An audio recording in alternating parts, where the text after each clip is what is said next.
Abhishek, managing director, national liver and gastro hospital Guntur, YSRCP doctors zone president. ఈరోజు ఈ press meet పెట్టడానికి ముఖ్య కారణం, ఈ గత కొన్ని రోజులుగా చాలామంది ముస్లిం సహోదరులు తెలుగుదేశంకి ఓటు వేయాలి అని చెప్పి ప్రెస్ మీట్లలోనూ, ప్రచారంలోనూ, సోషల్ మీడియాలోనూ చెప్తున్నారు. దీనికోసం నేను దానికి క్లారిఫికేషన్ ఇవ్వడానికి ఈరోజు ఈ ప్రెస్ మీట్ పెట్టాను. మనం ఎటువంటి పరిస్థితుల్లోనూ మనం తెలుగుదేశంకి ఓటు వేయకూడదు. ఎందుకంటే తెలుగుదేశం బీజేపీతో కలిసి కూటమి కట్టింది. బీజేపీ వాళ్ళు 4% రిజర్వేషన్ని తీసివేస్తామని క్లియర్గా చెప్తున్నారు. మనకు తెలుగుదేశం కనుక గెలిస్తే వాళ్ళు బీజేపీ వాళ్ళు చెప్పినట్టు ఖచ్చితంగా వినాల్సిందే. వినకపోతే ఆ తెలుగుదేశం గవర్నమెంట్ ఇక్కడ మనుగడ సాగించలేదు. వాళ్ళు ఖచ్చితంగా 4% రిజర్వేషన్ మంది తీసివేస్తారు. ఇంకా ఇవే మనకి చివరి ఎన్నికలు అవుతాయి కూడా. ఇదంతా మీరు గ్రహించాలి మన ముస్లిం సోదరులారా. నేను ముఖ్యంగా మన పవన్ కళ్యాణ్ గారికి, చంద్రబాబు నాయుడు గారికి, శమ్మసాని గారికి, పురంధేశ్వర్ గారికి అడుగుతున్నాను, మీరందరూ కూర్చొని ప్రెస్ మీట్ పెట్టి మేము గవర్నమెంట్ వస్తే 4% రిజర్వేషన్ తీసేయమని మీరు చెప్పగలరా? ఇదే నా సవాల్. మీరు ఎప్పుడైనా కూడా ఎక్కడికి రమ్మన్నా కూడా నేను వస్తాను, ఓపెన్ డిబేట్లో పాల్గొంటాను. మీరు ఆ 4% రిజర్వేషన్ గురించి ఖచ్చితంగా మేము మీకు హామీ ఇస్తున్నాము, ముస్లింలకు తీసివేయము అని చెప్పాలి. తర్వాత నేను ముస్లిం సహోదరులకి ముఖ్యంగా కోరుకుంటుంది ఏంటంటే, చాలామంది తెలుగుదేశంకు ఓటు వేయకపోయినా పర్లేదు, సిపిఐ పార్టీకి కానీ కాంగ్రెస్ పార్టీకి కానీ ఓటు వేయమని ముస్లిం సోదరులని మోటివేట్ చేస్తున్నారు. అంటే దీనివల్ల మనకు వైఎస్ఆర్సీపీకి ఓటు వచ్చే శాతం తగ్గిపోతుంది. ఈ కుట్రని మీరు అందరూ తెలుసుకోవాలని నేను అడుగుతున్నాను. అందరికీ మన ముస్లిం సోదరులకి విజ్ఞప్తి చేస్తున్నాను. ఇంకొక పాయింట్, మనం ఎలక్షన్ రోజు ప్రార్థన చేసుకొని అల్లా దగ్గర నమాజ్ చదువుకొని ఎలక్షన్కి వెళ్ళి మన ముస్లిం సమాజం కోసం మనం ఓటు వేయాలి. వైఎస్ఆర్సీపీకే ఖచ్చితంగా ఓటు వేయాలి. ఎందుకంటే అదొక్కటే మనకి ఫుల్ సపోర్ట్గా ఉన్నది. ఇంకొక పాయింట్, ముస్లిం సోదరులు, యువతీ యువకులు అందరూ ఆ రోజు ఎలక్షన్ రోజు ప్రతి ఒక్క ముస్లిం ఓటు ఖచ్చితంగా పడేటట్టు చూడండి. ఎక్కడైనా మన వాళ్ళు దూర ప్రాంతాల్లో ఉన్నా కూడా వాళ్ళని పిలిపించి ముస్లిం ఓట్లు 100% పడేటట్టు చూడండి. ఇది మరి ఒకసారి నేను విజ్ఞప్తి చేస్తున్నాను. అనేది మన ఎదుగుదలకి చాలా ముఖ్యం. మనం దీని మీద ఖచ్చితంగా కాన్సన్ట్రేట్ చేయాలి. నా పూర్తి సహాయ సహకారాలు ఎవరైనా దూరం నుంచి రావాలని అనుకునే వాళ్ళు ఉంటే నేను అందరికీ సహాయ సహకారాలు మళ్ళీ ఇస్తానని చెప్పేసి మీకు చెప్తున్నాను. ఇంకోటి, మనం వైఎస్ఆర్సీపీ కాంగ్రెస్ తరఫున పోటీ చేస్తున్న ఎంపీ అభ్యర్థులు, ఎమ్మెల్యే అభ్యర్థులు అందరికీ అఖండ మెజార్టీ ఇచ్చి గెలిపించాలని కోరుతున్నాను. Thank you. ముతవల్లిని, అలాగే గుంటూరు ముతవల్లి అసోసియేషన్ జనరల్ సెక్రటరీని. మేము గత కొన్ని సంవత్సరాలుగా, అంటే మా వయసు చాలా పెద్దది, మేము ఉద్యోగాలు చేసి రిటైర్ అయిపోయాం, పెన్షన్లు చేసుకుంటున్నాం. ఈ రోజున చాలా సంతోషంగా ఉన్నాం. కారణం ఏంటంటే మనకి ప్రతి నెల లేటుగా వస్తున్నా కానీ పెన్షన్ వస్తున్నది. కానీ గత ప్రభుత్వాల్లో మేము ఆశించిన ఒక్కదానికి కూడా 2% డిఏ పొందడానికి కూడా మాకు అర్హత లేని పరిస్థితులు కల్పించిన ప్రభుత్వాలు ఉన్నాయి.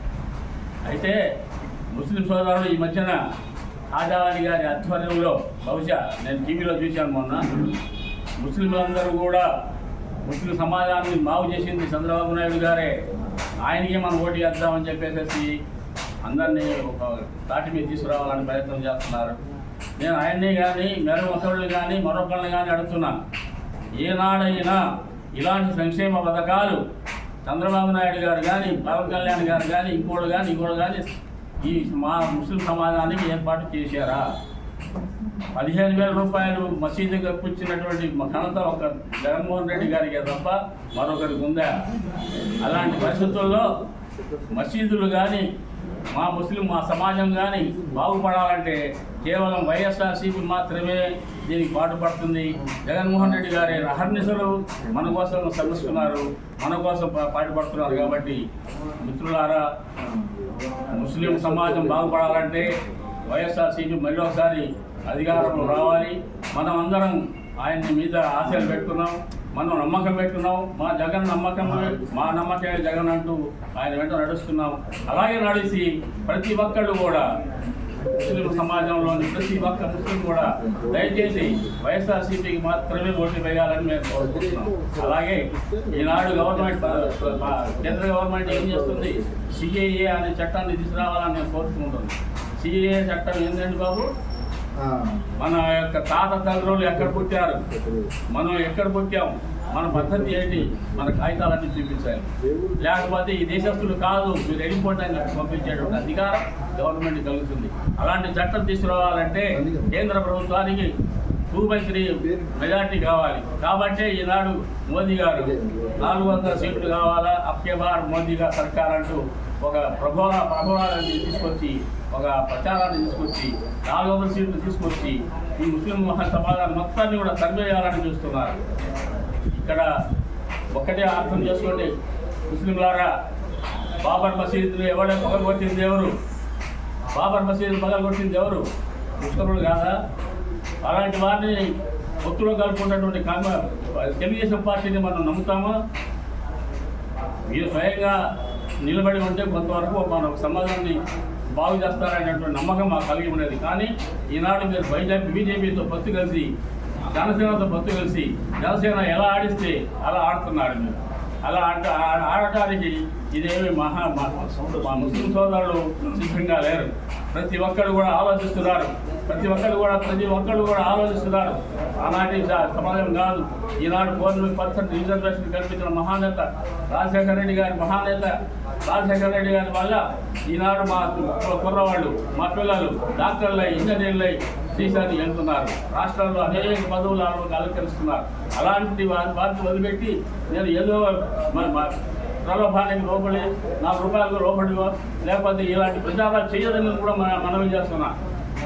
ముస్లిం సోదరులకు ఏది ముఖ్యమో, ఏది కావాలో అది కల్పించేటువంటి ప్రభుత్వాన్ని మనం కూర్చుకోవాలి. కానీ వేరే ప్రభుత్వాలు తీసుకొచ్చి మనం ఎత్తున పెట్టుకుని 4% రిజర్వేషన్ ఎత్తేసేసి మన పిల్లలకి భవిష్యత్తు లేకుండా చేసేటువంటి ప్రభుత్వాలు మనకొద్దు.